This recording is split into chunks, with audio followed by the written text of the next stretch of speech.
Let's discuss three important libraries or middlewares. First one is JSON Web Token, second is bcrypt, and third is Mongoose. So JSON Web Token, which is also called JWT, used for token based authentication. So authentication का मतलब है verify करना कि जो user login कर रहा है, ठीक है, वो यूज़र वैलिड है या नहीं है. And second one is authorization का मतलब होता है एक बार यूज़र वेरीफाइड हो गया तो उसके पास कौन से एक्सेस होने चाहिए, जैसे कि एडमिन या नॉर्मल यूज़र. बात करते हैं JWT का फॉर्मेट कैसा होता है. सो JWT एक टोकन होता है जो 3 पार्ट्स में डिवाइडेड होता है. First one is header, second one is payload, इसमें यूज़र की इन्फॉर्मेशन होती है जैसे ईमेल या ID. Third one is signature जो सीक्रेट की से साइन होता है.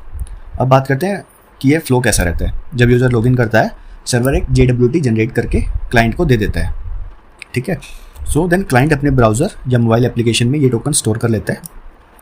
जब भी क्लाइंट API कॉल करेगा वो टोकन रिक्वेस्ट के हेडर में सर्वर को भेजेगा.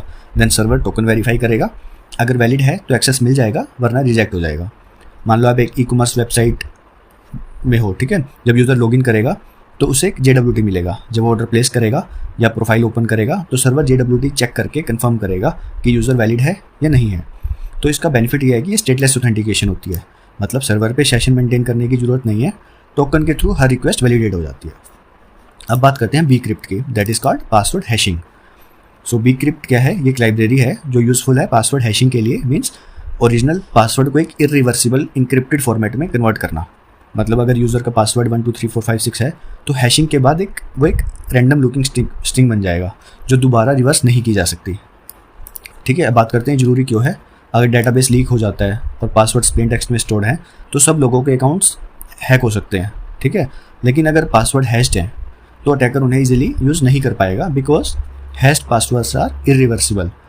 सो bcrypt का एक और फीचर है, वो है सॉल्टिंग. सॉल्टिंग एक रैंडम स्ट्रिंग होता है जो पासवर्ड के साथ ऐड करके हैश किया जाता है. इससे एक ही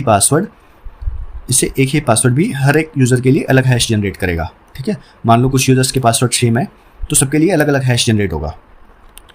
तो मान लो कि एक रियल वर्ल्ड एग्जांपल देखते हैं. जब यूज़र साइन अप करता है तो bcrypt लाइब्रेरी क्या करता है, यूज़र का पासवर्ड हैश करके डेटाबेस में सेव करेगा.